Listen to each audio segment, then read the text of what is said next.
এই মুহূর্তে সবচেয়ে বড় খবর যে পশ্চিমবাংলায় উপনির্বাচন ছিল এবং বাই ইলেকশন ছিল। সেই বাই ইলেকশনে কিন্তু জয়ী হয়েছে তৃণমূল কংগ্রেস। আর সেই তৃণমূল কংগ্রেস জয়ী হওয়ার পর কিন্তু তারা বিজয় উৎসব করে। আর সেই উৎসবে একটা 10 বছরের বাচ্চাকে মৃত্যুবরণ করতে হলো। কারণ কি দাবি? নওশাদ সিদ্দিকী একটা দাবি করেছিলেন যে রাজ্যের মুখ্যমন্ত্রী এবং তৃণমূল কংগ্রেস তারা কি পশ্চিমবাংলায় নির্বাচন হলে একটা করে কি মানুষ মরতে হবে? এই মানুষ মরা কি রাজনীতি? তাই নিয়ে কিন্তু ভাঙড়ের বিধায়ক তিনি কিন্তু বিস্ফোরক মন্তব্য করলেন। এবং যে তৃণমূল কংগ্রেস বাই ইলেকশনে জিতেছেন সেখানকার যারা তৃণমূল কর্মীরা আছে তারা কিন্তু বোম বাস্টিং করে এবং বোম ছুঁড়ে একটা 10 বছরের বাচ্চাকে কিন্তু মৃত্যুবরণ করলো। আজ তানার পরিবারের পাশে গিয়ে বিধায়ক নওশাদ সিদ্দিকী তিনি কি বলছে আপনাদের শোনাবো। যে ভয়ঙ্কর ঘটনাটার সম্মুখীন হয়েছে তামান্নার আম্মা, তার মা টোটাল বিষয়টা বিশ্লেষণ বললেন। ব্যাপারটা শুনতে পেলাম তার পিতা তামান্না খাতুনের পিতা হচ্ছে একজন মাইগ্রেন্ট লেবার। দুর্ভাগ্য আমাদের, ভোট আসলেই পশ্চিমবাংলায় খুনোখুনি মারামারি, আর ভোট আসলে মুসলিমরা না খুন হলে রাজ্যের যে শাসক দলের সরকার আছে তারা ঠিক শান্তি পায় না। মুসলিমদেরকে খুন হতেই হবে, পিছড়ে বর্গের মানুষকে খুন হতেই হবে, না হলে ভোটটা তাদের কাছে অসম্পূর্ণ। দেখুন না, যেখানে গণনা হচ্ছে গণনা কেন্দ্রের অনেক দূরে, আর যেখানে এসে মেয়েটিকে খুন করলো বোম ছুঁড়ে অনেকটাই ভিতরে।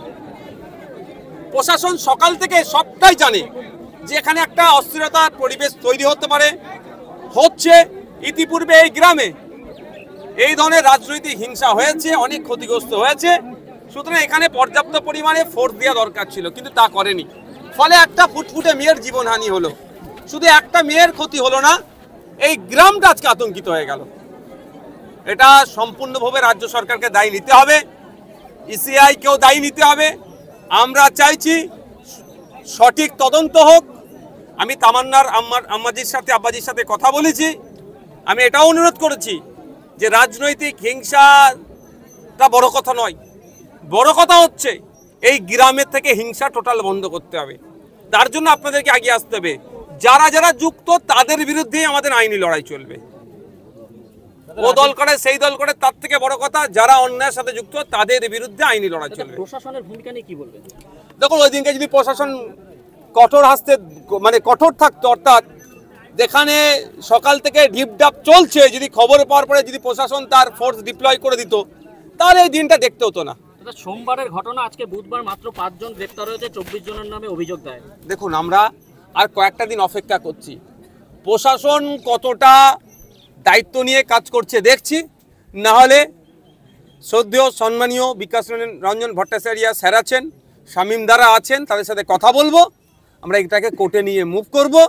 পরিবারের কথা যে বিচার চাই, সিবিআই চাই, আমরা তাকে আজকে কথা বলেছি যে আমরা চাইব কোনো জজের নেতৃত্বে টিম গঠন করে এটা তদন্ত, অর্থাৎ আমরা এটা আপকামিং যে প্রোগ্রেস হবে সেটা আমরা করব। শুধু আমরা আর কটা দিন অপেক্ষা করছি, পুলিশ আর কজনকে গ্রেফতার করে সেটা দেখছি।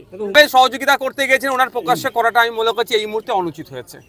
আমরা অনেক সময় অনেক ক্ষেত্রে অনেক মানুষের পাশে দাঁড়াই আর্থিক সহযোগিতা করার জন্য, কিন্তু যখন তার মেয়েকে হারিয়ে শোকে পাথর, সেই সময় আর্থিক সহযোগিতা এইভাবে প্রকাশ্যে নিয়ে এসে খামে ভরে দেওয়াটার জবাব পেয়েছেন। এবার হুমায়ুন কবির সাহেব নিজে থেকে দিচ্ছেন না সরকার তাকে ম্যানেজ করার জন্য পাঠিয়েছে আমি বলতে পারছি না। তবে সরকার এত বড় নির্লজ্জ, যখন যাকে পারবে ম্যানেজ করে দেওয়ার জন্য পাঠাই। কারণ যে ওয়াকাফ আইন বিজেপির বিরুদ্ধে আন্দোলন করতে গেলে এখানকার মুসলিম সম্প্রদায়ের মানুষকে সরকার আটকানোর চেষ্টা করে প্রশাসনকে দিয়ে, সামান্য একটা মুসলিম বাড়ির মেয়েকে খুন করেছে, তাকে ধামাচাপা দেওয়ার জন্য অনেক পন্থা অবলম্বন করতে পারে। আমি এখানে মুসলিম শব্দটা বারবার ব্যবহার এই জন্যই করছি, ভোট আসলেই মুসলমানদের রক্তর প্রয়োজন হয়ে যায় সরকারের।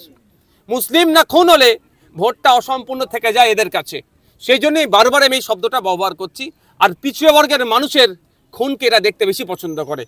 তাই অনুরোধ আমার মিডিয়ার মাধ্যমে, এই ভোট হয়ে নেতার বেটি নেতা হয়ে যাবে আর মাইগ্রেন্ট লেবারের বেটি কবরে যাবে বা শ্মশানে যাবে, এটা বন্ধ হওয়া দরকার।